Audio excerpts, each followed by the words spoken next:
Okay, let me tell you something, Donnie. I'll tell you why this happened.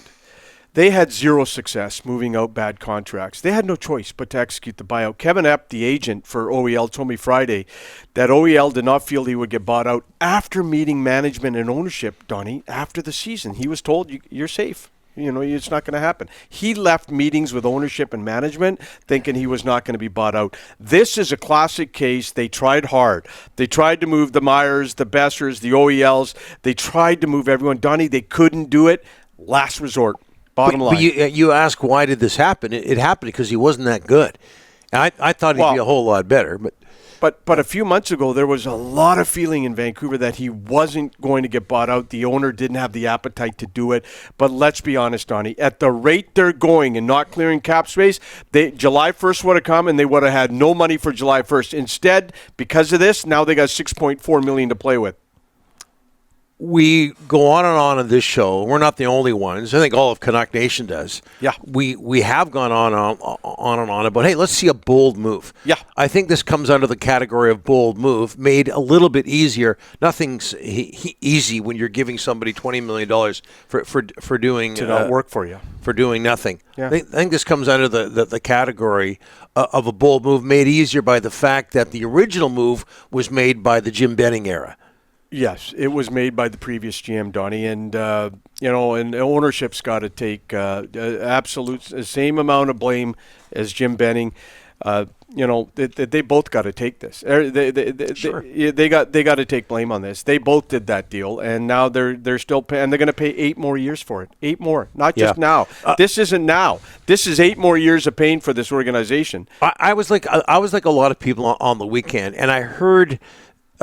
Read on social media, on Twitter, so many people had the same thoughts I did that it took them the whole weekend to try to wrap their head around this whole thing. Yeah. Because my initial thought was, when it comes to paying for an organization, with OEL, if you would have kept him, you would have 4 years of pain. Yeah. Now, less pain, but still pain. You've got 8 years of pain, maybe minus year one when you're only paying $147,000 in a cap hit.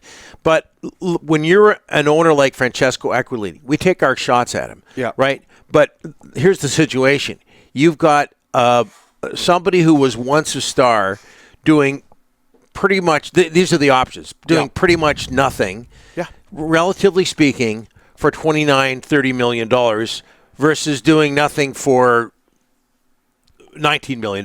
Yeah. I think from a strictly cash point of view, it makes sense for ownership to go this way. Well, look at Holtby, Virtanen, same thing. I mean, they signed 1 year. Well, it's not the same thing because the dollar figures are a lot different.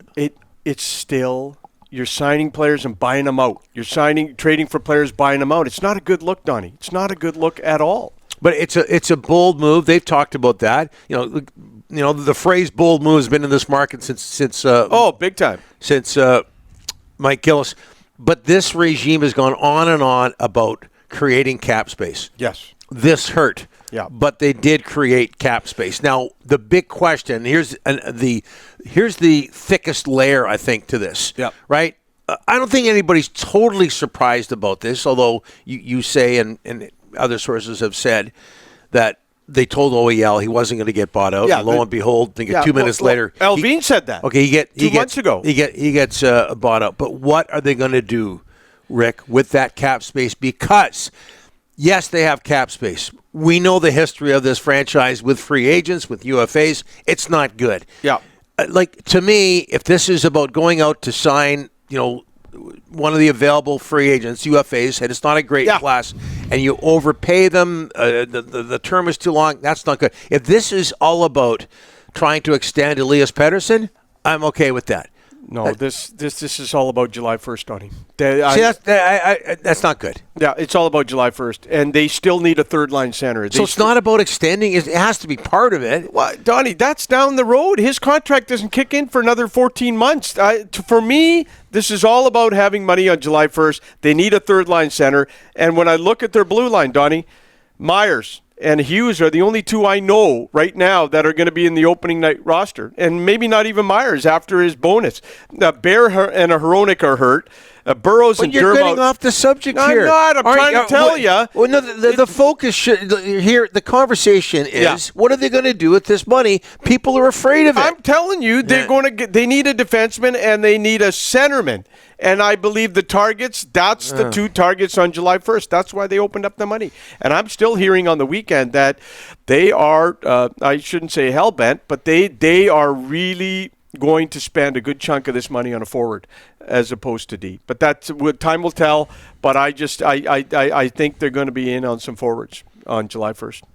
Frightening for Canuck fans. So, after a weekend of pondering this, I come out of it with a positive opinion of what the Canucks did. But if they go out and overpay again and come up with some long-term contract that maybe they'll buy out again, then they're right back to square one. They got to smell. This is all about what they do with that money. They got to spend it really smartly, and it can't be another. July 1st is the reason they're in this mess.